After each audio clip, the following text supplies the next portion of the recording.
15개월 만에 만난 한일 정상이 양국은 서로에게 소중한 이웃이라며 대화를 통한 관계 개선 의지를 밝혔습니다. 수출 규제 조치 해결을 위한 양국 정상 차원의 공감대가 있었지만 강제징용 배상 문제에 대해서는 서로 간의 입장 차가 다시 확인됐습니다. 중국 청두에서 신호 기자가 보도합니다. 하루에만 6번이나 아베 총리를 만나게 된 문재인 대통령. 15개월 만에 한일 정상회담 시작 전부터 기대감을 표현했습니다. 오후에 있을 아베 총리와의 정상회담에 대해서도 기대가 큽니다. 아베 총리가 회담장에 먼저 도착했고 문 대통령이 입장하자 악수를 나눈 뒤 대화 테이블에 앉았습니다. 모두 발언에서부터 양국이 서로에게 중요한 이웃이라는 점에 두 정상이 한 목소리를 냈습니다.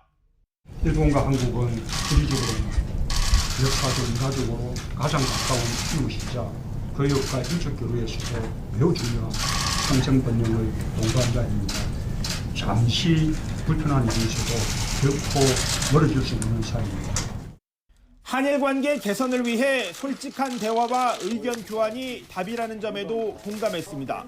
私としても重要な日韓関係をぜひ改善したいと考えており、今日は率直な意見交換を行いたいと思います。 문재인 대통령은 모두 발언에서 양국이 당국 간 대화를 통해 수출 규제 문제 해결을 논의하고 있는 점을 긍정적으로 평가했습니다. 반대로 아베 총리는 안보 문제에 있어서 한미일 공조가 중요하다며 한일 군사정보보호협정, 지소미아 문제를 우회적으로 거론했습니다. 한일 정상은 45분간의 회담에서 양국 현안에 대해 폭넓게 의견을 교환했습니다.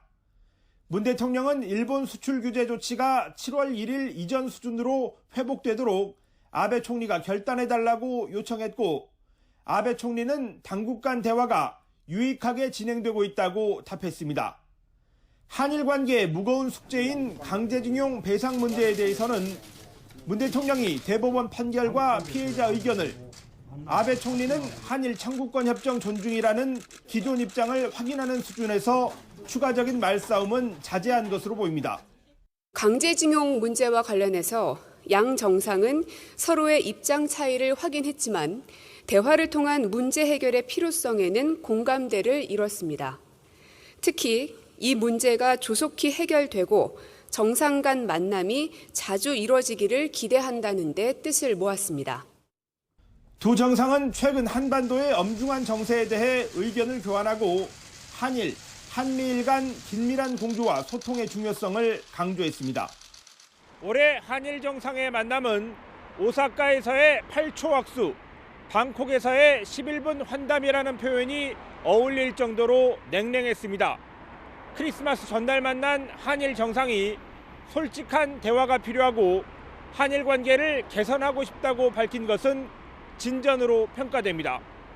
중국 청두에서 YTN 신호입니다.